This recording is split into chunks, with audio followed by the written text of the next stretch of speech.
With the release of patch 3.0, a lot has changed in the landscape of Valorant. It's only right that you are equipped with the knowledge of the best guns to navigate episode 3. What's going on, ProGuides family? It's your host Sergeant Frost, and today we're gonna do a tier list for all the guns in Valorant. It's been a while since our last gun tier list, and with the recent price changes, there is no better time than the present to place every weapon in the tier list, to get an idea of which price changes mattered and which didn't do as much. The S tier will consist of the very best weapons in the game. These guns are the bread and butter of the buy rounds and have been the staple choices since the beginning. These are the type of weapons you'll find yourself using the most or saving credits to purchase on full buys. Phantom or Vandal is a question as old as the game itself. Since day one, players have been debating and taking sides over their primary rifle of choice. While many factors influence someone's decision, the main one is, does the satisfying one-tap of the Vandal outweigh the overall versatility of the Phantom? While the Vandal's one-tapping is cool and all, the Phantom is honestly the better overall weapon, and for several reasons. The Phantom has better recoil, spread, faster fire rate, a silencer to remove tracers, a bigger magazine, and also has the ability to one-shot to the head at closer ranges. For defenders, the Phantom is almost always better because you can better choose your fights and use the Phantom to its strengths. With all that being said, the Vandal is still an S tier weapon. Its versatility generally lags behind the Phantom, but doesn't mean it's not better in certain situations or just a very close alternative. Its one-shot at all range potential has cemented this gun as the go-to choice for many players. It actually has a slightly higher time to kill when shooting the body compared to the Phantom, but lacks in terms of recoil control, firing speed, and it's harder to use. Despite that, many players switch between the Vandal and the Phantom depending on the map. Some people may use the Phantom on Split and the Vandal on Breeze. This all comes down to the ranges you're fighting at. The Vandal definitely feels a bit better for taking longer range engagements, and it is no slouch to closer ranges as well. Whether you end up choosing the Vandal or Phantom, you still have to understand the ins and outs of how to use them to your advantage. If you ever want to take the fast track to mastering gunplay and your fundamentals, come visit our website ProGuides.com, where our Radiant and Immortal level coaches are more than happy to improve you as a player and give you the winning tips to climb the rank ladder. We've also got pro courses from players like Tens and Scream that cover topics like specializing in the duelist role and mastering the fundamentals. So, if any of this sounds interesting to you, which is to say, if you want to maximize your chances of winning, come check us out.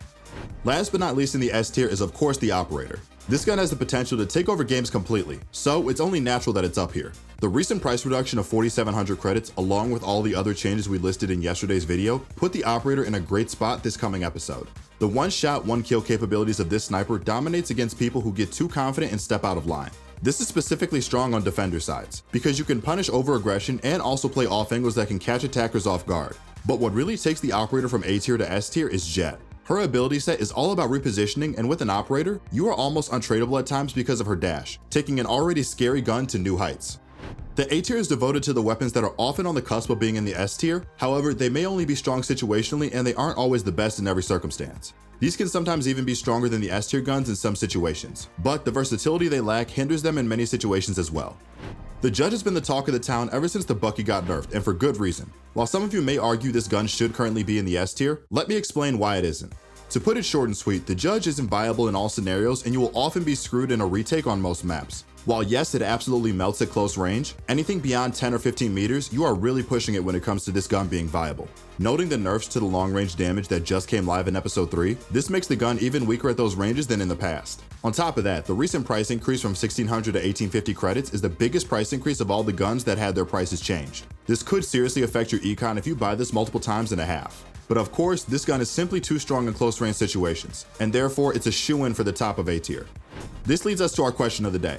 Do you think the Judge is balanced with these changes? Personally, I think the Judge got some much needed nerfs to tone down on its power levels, but the close range potency of this thing is still crazy. On top of that, jump shooting and running and gunning is still intact for the Judge, which makes it very frustrating to deal with at times. Let us know what you guys think in the comment section down below. Now, let's jump right back into the video. The Odin is without a doubt one of the strongest weapons in the game.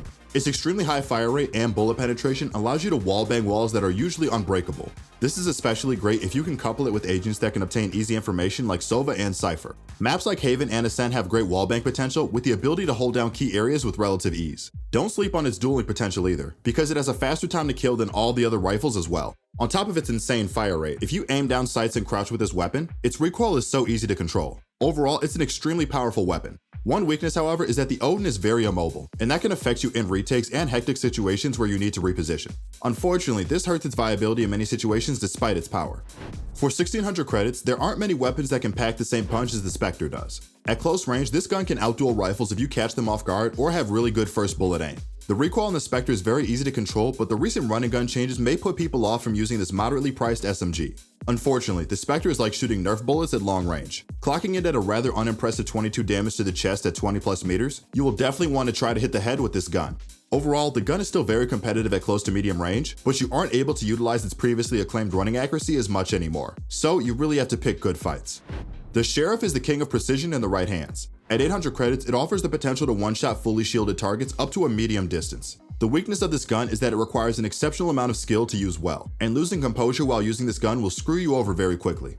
As a result of its recent movement accuracy changes in patch 3.0, the Sheriff is more like a sniper pistol now, so look to hold down more angles and avoid swinging and spamming like it's the Wild West. Once you find the rhythm of the Sheriff, you'll be able to find accurate shots that can either one shot to the head or 3 shots to the body.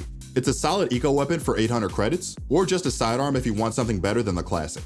The final gun in the A tier is the Frenzy. Not too long ago, Frenzy armor was the go-to on pistol rounds, but since its price changes, it's been moved by the wayside seemingly. I like to refer to the Frenzy as the Pocket Spectre. Not only will it delete you at close range, it's at its best when you're moving around as if you were ice skating. Recently, the Frenzy received some accuracy nerfs, and got a price decrease to 450 credits. This, in addition to its aforementioned price change, has moved it from the S tier in our previous video to the bottom of the A tier now. It's still a very powerful gun, but it is a little more niche and harder to find consistent value with now. The B tier is filled with decently strong weapons, but due to some key weaknesses or lack of versatility, it puts them slightly under the A tier. These are mainly situationally good, but don't let the B tier persuade you to think that these are bad weapons by any means. In our previous list, we put the Marshall in the F tier, as one of the worst guns in the game because of its lack of versatility and competitiveness against rifles. Personally, I think the Marshall has made a name for itself and is starting to become more commonly used in games. Give this gun to a lightning-fast jet and they have a chance versus even the best AWPers. The gun's high movement speed and no-scope accuracy makes it more viable to go for quick peeks and hope to soften someone up for others. This gun is a king against ecos, allowing you to one-shot enemies from afar and cut the attack down before they get near you. Another factor that has made the Marshall a lot more viable is Viper's changes. The fact that a character's utility set can consistently remove 30 HP throughout the round will make the Marshall even scarier and more likely will bump its popularity up on maps that Viper is used on. At only 950 credits, there is no harm in trying to use it, and with the potential implications in the meta with KO that empowers guns like the Operator, the Marshall might find its way as a nice substitute for skilled snipers.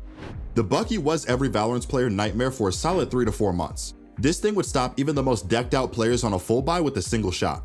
That being said, the post-nerf Bucky is still good, it's just not amazing. A further price reduction down to 850 credits makes it just 50 credits more than the Sheriff. I don't know about you, but I think I'd prefer the Bucky on defense over the Sheriff. While it may not be as terrifying as it once was, it will still ruin you if you get too close. But of course, if you find yourself outside of 10 meters, good luck killing the other guy. Thankfully, the days of forcing every round with a Stinger are long gone.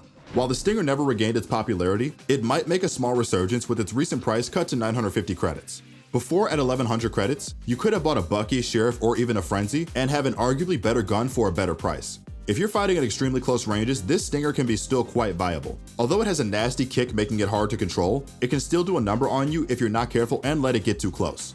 The Ghost has been a staple choice for pistol rounds since the very beginning, but recently it's been dethroned from the top spot. Earlier in the year, we saw the Frenzy and Armor Pistol meta take the game by storm, which made the Ghost obsolete for the most part. It's seen a resurgence since the Frenzy's price increase, but it has never truly recovered. The Ghost fills the roles of the Sheriff on pistol rounds, with it either one-tapping you or leaving you as close to death as possible. To be honest, I don't see the Ghost being bought that often outside of the initial pistol rounds. If you're going to upgrade your classic, you may as well buy the Frenzy or the Sheriff, two weapons that excel at their role. As such, the Ghost is a gun that only sees play 2 rounds in a game, and isn't even the meta buy on those rounds either.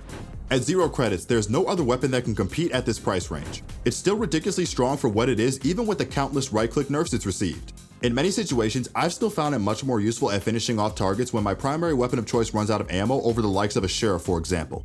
Especially on pistol rounds, you're going to want to treat it more like the Ghost unless you're in a comfortable range to right-click. This is because the right-click spread is much larger, so you must be closer to hit multiple shots with the right-click now. Regardless, this weapon is fairly balanced now, but it is still a solid weapon when used correctly. You really can't go wrong with the classic as a trusty secondary. For 0 credits, it's surprisingly strong. C tier is going to consist of weapons that are definitely viable, but stronger options exist, making them almost obsolete in many cases. The Bulldog isn't exactly going to light the world on fire. The one thing to write home about with this rifle is its unique burst feature. With the right user, this fire mode can rip off heads at medium range. Its recent buffs made it shoot faster from 9.15 bullets per second to 9.5, as well as getting a 50 credit discount to 2050. But it is hard to find situations where you will choose the Bulldog over other guns. But who knows, maybe this gun might find a niche on force buys in the future. The Guardian is a semi-automatic single-shot rifle costing 2,250 credits. The best way to describe this gun is a Sheriff with a scope on it. The range this gun aims to compete against is against the Vandal, Phantom, and the Operator. With the gun's low fire rate and high recoil, it is often going to lose unless the user is just insane at aiming. This gun has an incredibly high skill ceiling, allowing those at the very top to make it viable, but for many of us, it's simply not worth the credits. For something named after the god of war, the Ares really doesn't live up to the hype. Until recently, the Ares was competing at the same price point as the Judge and the Spectre, both weapons I'd consider significantly better than the Ares. Although a slight price reduction has come through, it's only 50 credits and doesn't make too much of a difference. However, this gun does have some similar uses to the Odin, but it's just a much weaker budget version of it. I don't think any introduction is needed to the F tier, it speaks for itself. With the recent credit increase of abilities, you would be better off saving your 150 credits and keeping a classic than ever entertaining the idea of cheesing a kill with the shorty. You pretty much need to barrel stuff your opponent to secure a one-shot kill, and more often than not, you'll end up hitting your opponents with this gun for 60 to 120 damage and turn them into Swiss cheese right after. Well everyone, that is all we have for patch 3.0 gun tier list. If you liked the video, then be sure to drop a like and consider subscribing if you enjoyed the content. We upload new videos just like this one every single day, and the best way to stay notified of that is by ringing that notification bell. Also, don't forget to check out ProGuides.com to gain some access to some truly amazing coaching. This has been your host, Sergeant Frost, and I will see you all in the next video.